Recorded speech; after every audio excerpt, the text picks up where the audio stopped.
कहते हैं लोकतंत्र की सबसे बड़ी ताकत जनता की आवाज होती है, परंतु सोचिए अगर इसी आवाज को खामोश कर दिया जाए तो देश में क्या बचेगा, या हर जगह एक निर्विकल्प सन्नाटा छा जाएगा। इमरजेंसी एक दौर नहीं था, यह वह समय था जब भारत ने आज़ादी का स्वाद खोकर डर की कड़वाहट को चखी थी। दोस्तों, इतिहास के पन्नों में एक तारीख ऐसी भी लिखी है जब कलम कापी, अखबार डरे और नागरिकों ने अपने ही अधिकारों को अपनी आंखों के सामने ओझल होता हुआ देखा। कभी सोचा है अगर संविधान ही अपनी आंखें बंद कर ले तो देश में जनता की स्वतंत्रता का क्या बचेगा। तो मैं नम्रता तिवारी एक बार फिर से यहाँ मौजूद माननीय न्यायगणों, शिक्षकगणों और मेरे सभी साथियों को नमन करती हूँ। आज मैं जिस विषय पर बोलने जा रही हूँ उसे लोकतंत्र के इतिहास में एक काली रात बोली गई है। ये लोकतंत्र के इतिहास का एक ऐसा पन्ना है जिसे पढ़कर आज भी लोगों की रूह कांप जाती है। जी, 1975 के दशक में एक लोकतांत्रिक देश में जनता की आज़ादी को छीनी गई थी। दोस्तों, इमरजेंसी पीरियड केवल राजनीतिक घटना नहीं थी, यह वह समय था जब सत्ता सर्वशक्तिमान थी, जनता मौन थी और संविधान तो महज किताब बन के रह चुकी थी। तो साथियों, मैं आप सभी को याद दिलाना चाहती हूँ कि आखिर भारत में इमरजेंसी पीरियड लागू कब हुआ था। तो ध्यान से सुनिए।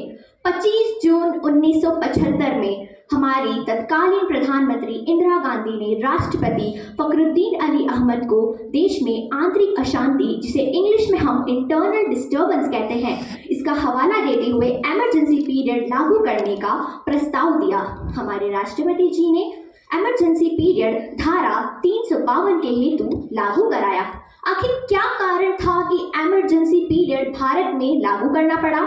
तो 1975 के उस दशक में राजनीतिक अस्थिरता बहुत बढ़ चुकी थी। जहां देखो वहां दंगे, वहां फसाद, लड़ाई झगड़े बढ़ चुके थे। देश में अनुशासन था ही नहीं, कानून कमजोर हो रही थी। सरकार देख रही थी कि कैसे आंतरिक अशांति बढ़ रही है। इसी कारण हेतु उन्होंने इमरजेंसी पीरियड 1975 में लागू किया। तो आखिर अब जानते हैं इमरजेंसी पीरियड लगाने के बाद क्या हुआ। तो हुआ ये कि जैसा कि मैंने कहा, हड़तालें हो रहे थे, वह कम हुए, दंगे फसाद झगड़े कम हुए, भारत में अनुशासन का एक सख्त माहौल बना, सरकारी कामकाज तेजी से होने लगे, रेलगाड़ियां समय पर चलने लगी। कुल मिला के विकास का कार्य बहुत तेजी से चल रहा था। परंतु अनुशासन तो आया, व्यवस्था भी बनी। इन सारी उपलब्धियों की कीमत जनता ने अपनी ही स्वतंत्रता खोकर चुकाई। क्यों? क्योंकि उस समय भारत के संविधानों के कई अनुच्छेदों का उल्लंघन हुआ, जैसे कि अनुच्छेद 19 जो नागरिकों को बोलने, लिखने, सभा और विरोध करने की स्वतंत्रता देता है। उस दौरान प्रेस पर सेंसरशिप लगाया गया। अखबारों में इतना डर था कि उन्होंने बस खाली कॉलम छापे विरोध में। तो आप सोच सकते हैं डर का माहौल कितना था। जनता से उनकी स्वतंत्रता छीनी गई।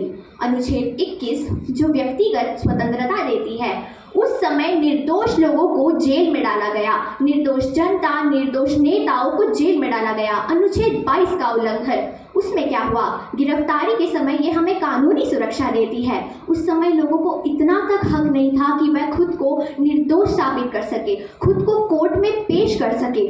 कुल मिला के आपातकाल के उस दौरान जनता की स्वतंत्रता छीनी गई, उन पे सेंसरशिप लगाया गया, उन्हें बहुत तंग किया गया।